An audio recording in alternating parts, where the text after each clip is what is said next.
इनके लबे रंगी की निछावर थी कि जिसने सुना तो मैंने भी था, बल्कि देखा भी 2-4 वीडियो के अंदर। एक लाल रुमाल पहनकर कोई चमगादड़ है, तो वो अक्सर क्या होता है कि सुन्नी आवाम को किसी भी मामले में पकड़कर बहुत सारी बातों के अंदर पूछा उसने। एक शख्स की टोपी उतारी और वो टोपी निस्बत रखती थी गरीब नवाज के शहर से कि ये आपने क्यों पहनी। इसी तरह एक शख्स के लिबास के ऊपर भी एतराज़ किया। तो बाज़ अक्सर हमारे उलमा इकराम से सुनी हुई बातें जो सुन्नी अक्सर उनको जवाब में कहते हैं कि जो चीज़ मना नहीं होती वो जायज़ होती है, तो अक्सर वो कहते हैं मना का है। तो अब उन्होंने क्या हो गया कि एक नया वायरस फैला रखा है कि अब जो भी शख्स उनसे कहता है कि मना कहाँ है, तो उसके जवाब में कहते हैं मैंने ख़ुद सुना कि तवाफ़ के अंदर बोलते हैं कि 7 चक्कर है तो 8 मना कहाँ है, आप 8 कर लो। तो एक कहता है कि नमाज में सजदे 2 क्यों करते हो, 3 कर लो, यानी 3 सजदे मना कहाँ है, 3 सजदे कर लो। तो इनके बारे में क्या जवाब है कि अब इसकी यानी किस तरीके से इस जुमले को कि मना कहाँ है इसका दिफा किया जाए। देखिए मना कहाँ है कि हकीकत ये होती है, सिर्फ़ इसका मामला ये नहीं कि जो काम मना नहीं होता शरीयत में जायज़ होता है। दरअसल बात ये है कि जो काम मना ना हो, साथ में वो शरीयत के अंदर कहीं शरीयत से टकराता भी ना हो, जायज़ तब होगा। अगर आप लफ्ज़ ब लफ्ज़ किसी चीज़ को हदीस में तलाश करेंगे कि ये काम करना मना कहाँ है, तो इस तरह तो आपको लफ्ज़ नहीं मिलेगा। दूसरी उसके पहलू ये भी होता है कि वो कहीं शरीयत के ख़िलाफ़ तो नहीं है। ऐसे बहुत से काम होते हैं जो हदीस में बज़ाहिर मना नहीं है, लेकिन उनको करने पर शरीयत की ख़िलाफ़ वर्जी होती है, वो शरीयत के ख़िलाफ़ जाते हैं। इसकी एक मैं मिसाल आपको आसान करके देता हूँ ताकि आप वहाबियों को मतलब अगर वो ये आपको रिप्लाई करे तो आप उनको जवाब दे सको कि मना कहाँ है। तो अक्सर ये होता है कि आपने कहीं देखा होगा किसी दुकान के ऊपर अगर कोई चीज़ मिल रही है, मिसाल के तौर पे कोई पानी की बोतल है और उसके रेट 10 रुपये लिखे हैं, यानी एक बोतल 10 रुपये की। तो अब कोई जाके कहे कि 9 रुपये की वो बोतल ख़रीदने की कोशिश करे और अगर दुकानदार उससे मना करे कि 9 रुपये की ये बोतल नहीं है, तो वही कहेगा कि 9 रुपये की मना कहाँ लिखी है ना। तो ये उसकी जहालत होगी कि 9 रुपये में मना कहाँ लिखी है, क्योंकि 10 रुपये का रेट लिखना ही 9 रुपये के मना होने पर दलालत कर रहा है। ठीक इसी तरह 10 रुपये का मतलब ये है कि 10 से कम की नहीं है। अब उसको ये लिखने की ज़रूरत नहीं है कि 1 रुपये की नहीं है, 2 रुपये की नहीं है, 9 रुपये की नहीं है, 8 रुपये की नहीं है, बल्कि उसने एक जुमला लिखा कि 10 रुपये की है, तो मतलब 9 रुपये तक की ये बोतल नहीं है। इसी तरह 10 का मतलब ये है कि आगे 10 से महंगी भी नहीं है। तो एक जुमला लिखना बाकी नंबरों को, बाकी रेट को जो है ना उसने खुद ब खुद मना कर दिया कि अब इसके अंदर नहीं है। अब वो ढूंढने लगे कि 9 मना कहाँ लिखा है, 10 रुपये तो लिखा है लेकिन 9 मना कहाँ लिखा है, तो ये उसकी अपनी जहालत होगी। ठीक इसी तरह नमाज के अंदर वो कहते हैं कि सजदे 3 मना कहाँ है, 3 कर लो। तो मना ना होने के लिए जो एक बात होती है कि चीज़ मना भी ना और शरीयत के ख़िलाफ़ भी ना जाती हो, लेकिन नमाज में 2 सजदों का तो हुक्म वाज़े है ना, यानी 1 रकात के अंदर 2 सजदे करेंगे, इसका हुक्म मौजूद है। और जब किसी चीज़ का हुक्म बिल्कुल मौजूद और उसके ख़िलाफ़ करना ख़िलाफ़ शरीयत कहलाता हो तो ज़रूरी फिर वो बात मना है, यानी उसको करा नहीं जाएगा। अब सजदे क्योंकि 2 है और 3 करने से या 1 करने से नमाज में कराहत है। अच्छा, अब ये कि 3 ना करना मना कहाँ है, तो ऐसे जाहिलों को ये बात बतानी चाहिए कि हुज़ूर अलैहिस्सलाम जब 1 रकात में 2 सजदे किए तो उनका 2 करना ही 3 ना करने पर दलालत हो गई। यानी जिस तरह 10 रुपये की बोतल का मतलब हुआ कि 9 रुपये में ये नहीं है और पूछने की ज़रूरत भी नहीं। ठीक इसी तरह 2 सजदे हुज़ूर ने हर रकात के अंदर 2 सजदे अदा किए, मतलब ये कि 1 नहीं करना और 3 नहीं करने, 5 नहीं करने, 7 नहीं करते, कायदा बयान कर दिया। तो उस कायदे की बुनियाद पर अब आप कहें कि तवाफ़ के अंदर 7 चक्कर है, जब 7 चक्कर का हुक्म वाज़े हो गया कि तवाफ़ के अंदर 7 चक्कर लगाने, तो अब 8 नहीं कर सकते और 6 भी नहीं कर सकते। तो इसका मतलब ये नहीं कि हर चीज़ मना दिखाई जाए, कि उसको ये दिखाया जाए हदीस में कि 8 कहाँ मना लिखे हैं। तो ऐसे जाहिलों को ये दिखाने के बजाय उनको ये समझना चाहिए कि 8 कहाँ लिखे हैं ये चीज़ नहीं मिलेगी, लेकिन 7 लिखे हैं का मतलब ही ये है कि 8 नहीं करने। ठीक है। अब अक्सर एक दफ़ा हुआ ऐसा कि एक शख्स था, वो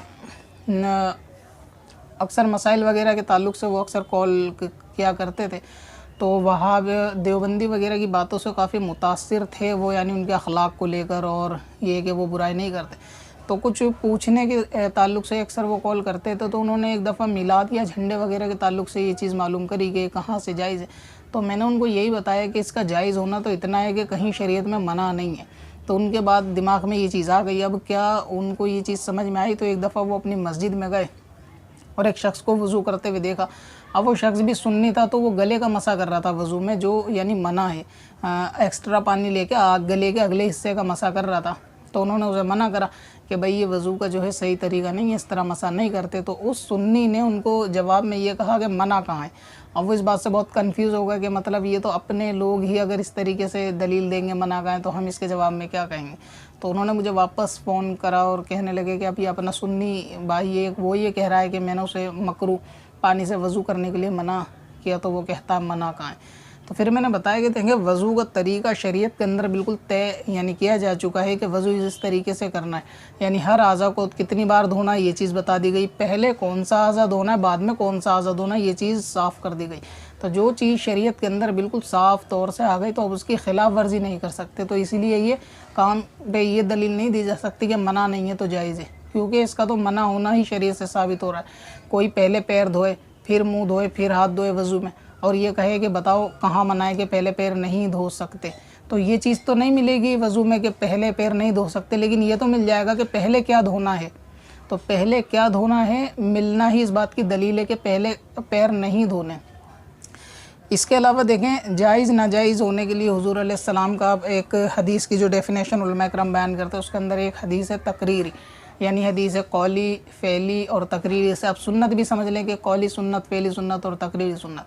ये जो तीसरी किस्म की सुन्नत है, इसका मतलब ये होता है यानी हुज़ूर तकरीर से मुराद यहाँ पर खामोशी है, यानी उर्दू में तो तकरीर बयान करने को कहते हैं और अरबी में खामोशी के जुमले में आता है। तो अब ये कि हुज़ूर अलैहिस्सलाम की खामोशी भी शरीयत में बहुत से काम को जायज़ कर रही है। ये दलील है कि जो चीज़ मना नहीं होती जायज़ होती है। आप ये समझें कि सहाबा इकराम ने जो काम हुज़ूर अलैहिस्सलाम के सामने किए और हुज़ूर अलैहिस्सलाम ने मना नहीं किए, तो उलमा ने उसको भी सुन्नत लिखा। सुन्नत की बहस तो हम अभी नहीं कर रहे, फ़िलहाल ये जायज़ होने के लिए दलील है कि सहाबा ने जो काम हुज़ूर के सामने किया, अगर वो शरीयत के ख़िलाफ़ होता तो हुज़ूर ने मना फरमाया कि ये काम इस तरह नहीं होगा, इस तरह होगा, या ये काम आज के बाद नहीं करो। बहुत से काम थे सहाबा इकराम करते थे, यानी इस्लाम जब मुकम्मल तौर से नहीं आया था तो बाद में हुज़ूर अलैहिस्सलाम ने मना फरमा दिया, और बहुत से काम ऐसे थे जिनको मना नहीं किया तो वो बाद में आगे भी यानी दीन के अंदर वो जारी रहे। तो हुज़ूर अलैहिस्सलाम का किसी काम को देखकर मना ना करना उसके जायज़ होने की दलील शरीयत के अंदर है। और ये उलमा इकराम अच्छी तरह जानते हैं कि हुज़ूर अलैहिस्सलाम सहाबा का काम हुज़ूर के सामने अगर करते हैं नाजायज़ होता मना करते, नहीं तो फिर उसको इजाज़त देते। एक हदीस पाक आपने अक्सर जो उलमा इकराम से सुनी होगी, हज के मुस्लिम शरीफ के अंदर भी है, हज के ताल्लुक़ से कि जब हुज़ूर अलैहिस्सलाम ने हज फरमाया तो अपने बाल मुबारक जब कटवाए तो सहाबा इकराम ने वो तबर्रक के तौर पर रख लिए। आज हमारे पास जो दलील होती है किसी भी चीज़ को कहने के लिए कि मना कहाँ है, हमारे पास एक कुरान होता है, एक हदीस होती है।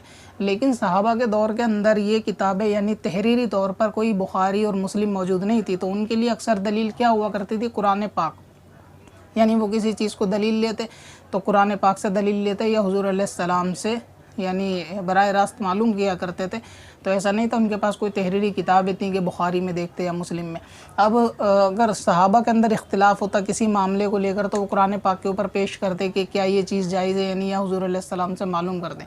ठीक वैसे आपने वज़ू के अंदर भी ये बात सुनी होगी कि हुज़ूर अलैहिस्सलाम जब वज़ू फरमाते तो सहाबा इकराम उनके वज़ू का पानी लेकर अपने चेहरे पर जो है वो मला करते थे।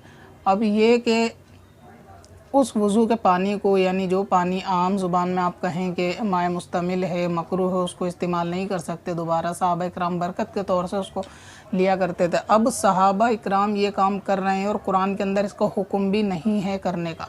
तो जब कुरान में हुक्म नहीं है करने का फिर भी वो काम जायज़ है। अब सहाबा के दिल में ये ख़याल किस तरह आया, यानी उन्होंने किस तरह ये मामला सोचा कि ये काम जायज़ है। सबसे पहले तो इसके जायज़ होने की दलील ये है कि उस पर हुज़ूर अलैहिस्सलाम ने देख कर भी मना नहीं किया। सहाबा इकराम मोहब्बत के अंदर डूब कर उसको तबर्रक और बरकत समझ कर अपने चेहरे पर मल रहे थे। और ज़ाहिर सी बात है हदीस पाक से, लेकिन कुरान की किसी आयत ने इसका हुक्म सहाबा को नहीं दिया था, लेकिन हुज़ूर अलैहिस्सलाम की खामोशी ने उसको जायज़ करार दिया। तो जो काम शरीयत में मना नहीं सहाबा इकराम भी जानते थे वो काम जायज़ होता है। कोई आयत ऐसी नहीं थी कि वज़ू का पानी नबी का आप अपने चेहरे पे नहीं मल सकते, लिहाजा उन्होंने इसको जायज़ समझकर इस्तेमाल किया। ऐसी बेशुमार और भी दलीलें हैं कि मना होने के ताल्लुक़ से कि अक्सर जो लोग कहते हैं मना नहीं है तो 3 सजदे करो, मना नहीं है तो 8 तवाफ़ करो। तो 3 सजदे नहीं होंगे क्योंकि यहाँ हुक्म मौजूद है और 8 तवाफ़ भी नहीं होंगे, क्योंकि यहाँ भी क्वांटिटी के हिसाब से हुक्म मौजूद है। जहाँ क्वांटिटी के हिसाब से हुक्म नहीं होता, कोई ख़िलाफ़ काम नहीं होता और शरीयत सुकूत इख्तियार करती है, तो ऐसी सूरत में वो काम जायज़ होता है। इसकी एक मिसाल जैसे झंडे लगाने के ताल्लुक़ से उलमा किराम फरमाते हैं कि इनका जायज़ होना तो इसी काम से है, यानी इसी दलील के लिए जायज़ होना काफ़ी है कि ये मना नहीं है। अक्सर तो रिवायत से झंडे लगाना मौजूद है। आला हज़रत फ़ाज़िल बरेलवी रज़ियल्लाहु ताला अन्हु से अंगूठे चूमने के ताल्लुक़ से सवाल किया गया कि हुज़ूर अलैहिस्सलाम का नाम सुनकर जो अंगूठे चूमना साबित है वो कहाँ से। आला हज़रत फरमाते हैं अव्वल तो ये शरीयत से साबित है, और अगर मान लीजिए कि ये शरीयत से साबित नहीं होता तो इसके जायज़ होने के लिए इतना काफ़ी था कि कहीं मना नहीं है। यानी अब ये काम कि हुज़ूर अलैहिस्सलाम का नाम मुबारक लिया जाए और कोई शख्स बोसे दे के इस तरह आँखों से लगा ले, तो इसके अंदर शरीयत के कोई काम ख़िलाफ़ नहीं हुआ, तो इसका शरीयत के ख़िलाफ़ ना होना और शरीयत में मना ना होना जायज़ की दलील है। ठीक है, यानी दोनों बातें देखें आप, शरीयत में मना नहीं काफ़ी नहीं, बल्कि शरीयत के ख़िलाफ़ भी ना हो, दूसरा पहलू है। अब 3 सजदों में तो मना नहीं है, लेकिन शरीयत के ख़िलाफ़ तो है। इसकी एक मिसाल और मैं आपको देता हूँ। जैसे ये गिलास है, अब अगर मैं इस शीशे के गिलास को तोड़ दूँ फेंक कर और कहूँ कि मना कहाँ है, यानी ये मना कहाँ है कि मैं शीशे के गिलास को नहीं तोड़ सकता, ये शीशे का गिलास नहीं तोड़ना चाहिए, ये मना कहाँ है। अब मैं इस पे कोई हदीस निकालने बैठूँ या किसी से मालूम करूँ कि भाई मना कहाँ है कि मैं शीशे का गिलास नहीं तोड़ सकता, तो हर शख्स उसको मेरी यानी जहालत ही शुमार करेगा। तो इसकी असल ये नहीं कि शीशे का गिलास तोड़ना मना है, इसकी असल ये होगी कि शरीयत में इसराफ़ यानी फ़िज़ूल ख़र्ची मना है। अगर मैं इस गिलास को तोड़ता हूँ तो ज़ाहिर है कि ये मैं इसको नुकसान करता हूँ, यानी रकम का नुकसान करता हूँ और बेजा रकम को बर्बाद करता हूँ।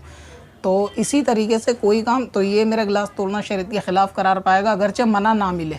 ठीक, तो इसी तरह कोई ऐसा काम जो आपसे वहाँ भी करे कि मना नहीं है तो कर लो, तो अगर उसके करने में शरीयत के ख़िलाफ़ वर्जी होगी तो मना ना होना काफ़ी नहीं है, बल्कि उसके ख़िलाफ़ दलील मौजूद है। लिहाजा ये दलील बेकार है कि 8 तवाफ़ कर लो, 3 सजदे कर लो, या कोई इबादत में कोई एक्स्ट्रा फ़र्ज़ वाजिब ये वहाँ भी लोग बताते हैं कि इसको इंक्लूड कर लो, तो ऐसा नहीं होता। जो मना उसी सूरत में नहीं होगा जहाँ पे उसके शरीयत के ख़िलाफ़ भी ना हो और शरीयत से वो बात टकराती भी ना हो। पत्थर में असल लाले पुरन